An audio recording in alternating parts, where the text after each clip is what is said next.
নমস্কার বন্ধুরা, দীপাস কিচেনে আপনাদের সবাইকে স্বাগত। আমি আজকে ছোলা ভিজিয়ে নিয়েছি। এই ছোলাটা আমি কোপ্তা কারি করব, তো আমি এটা আগে মিক্সিতে পেস্ট করে নেব, তারপরেতে আমি এটা পুরো প্রসেসটা আপনাদের সাথে শেয়ার করছি। আমি আদাটা লঙ্কাটা আমি একদম এর সাথে ছোলার সাথে পেস্ট করে নিচ্ছি। ছোলাটাকে আমি বেটে নিয়েছি। কড়াই তেল দিয়ে আমি ছোলাটা আর এটা পেস্ট করে রেখেছিলাম, আদা আর লঙ্কাটা একবারে পেস্ট করে নিয়েছি। এবার এটাকে আমি ভালো করে একটুখানি করে নেবো, ভেজে নেবো। তার আগে একটু হলুদ দিয়ে দিই, এটার মধ্যে দেখতে ভালো লাগবে। একটু নুন দিয়ে দেবো। আলুটা আমি আগে থাকতে সেদ্ধ করে রেখেছিলাম, আলুটাকে একটুখানি ম্যাশ করে আমি দিয়ে দেবো ওটার মধ্যে, তাহলে বাইন্ডিংটা খুব ভালো কাজ করবে। এটা মেখে এটাও দিয়ে দিচ্ছি আমি এর সাথে।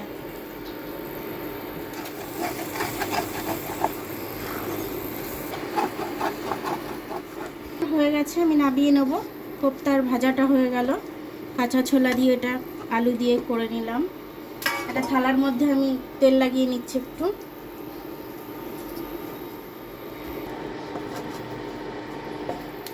এই কোপ্তাটা আমি রান্না করছি, তার জন্য আমি নিয়ে নিয়েছি আলু, একটু গাজর আর এখানে একটু ক্যাপসিকাম নিয়ে নিয়েছি। এই ক্যাপসিকামটা আমি ভেজে নেব, সব কিছু সবজি ভেজে নেব।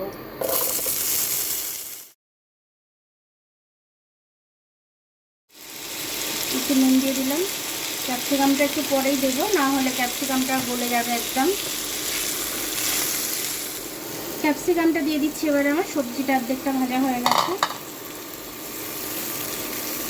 এটা আমার ভাজা হয়ে গেছে, আমি নামিয়ে নিচ্ছি এটা।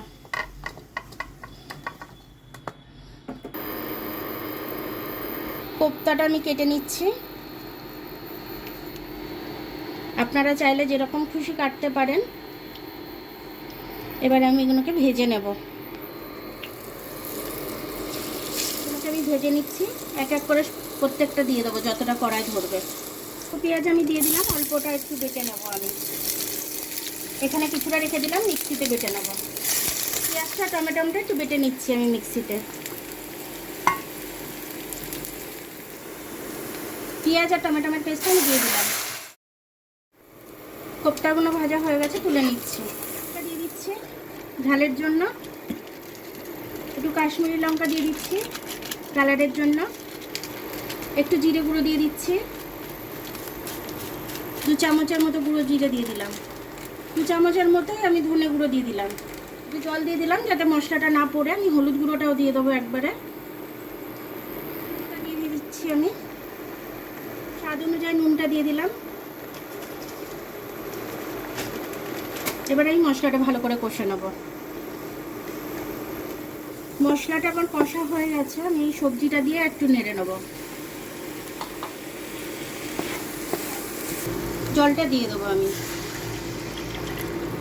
আর একটু জল দেবো, আর একটু জল দিচ্ছি।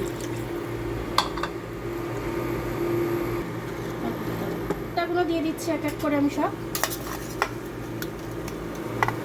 আঁচটা কিন্তু আমি ধিমিতে রাখবো। অল্প একটু চিনি দিয়ে দিচ্ছি, কারণ কোপ্তাতে একটু চিনি দেওয়ার কথা ছিল, কোপ্তাতে আমি দিইনি, ওই জন্য এখানে দিয়ে দিলাম। এবার এটা আমি চাপা দিয়ে দিচ্ছি। ঢাকনাটা খুলে দেখে নিচ্ছি আমি। গ্রেভিটা কিন্তু আমার খুব সুন্দর হয়েছে, দারুণ হয়েছে একদম। একটু মিট মশলা দিয়ে দিচ্ছি, আরও সুন্দর খেতে লাগবে, গন্ধটাও খুব সুন্দর আসবে। আমার এটা হয়ে গেছে, আমি এবার নামিয়ে নেবো এটা। দেখুন আমার ছোলার কোপ্তা কারিটা হয়ে গেল খুব সুন্দরভাবে। তো এরকমভাবে আপনারা করে নেবেন, রুটি দিয়ে, নান দিয়ে, ফ্রাইড রাইস দিয়ে, সব কিছু দিয়ে কিন্তু এটা খুব দারুণ যাবে খেতে, দারুণ লাগবে খেতে। তো আমার ভিডিওটা দেখার জন্য অনেক অনেক ধন্যবাদ। আমার ভিডিওটা যদি আপনাদের পছন্দ হয় তাহলে একটু লাইক, সাবস্ক্রাইব, বেল আইকনটা একটু টিপে দেবেন। আর যদি ফেসবুক থেকে দেখেন, লাইক আর ফলোটা একটু করে দেবেন।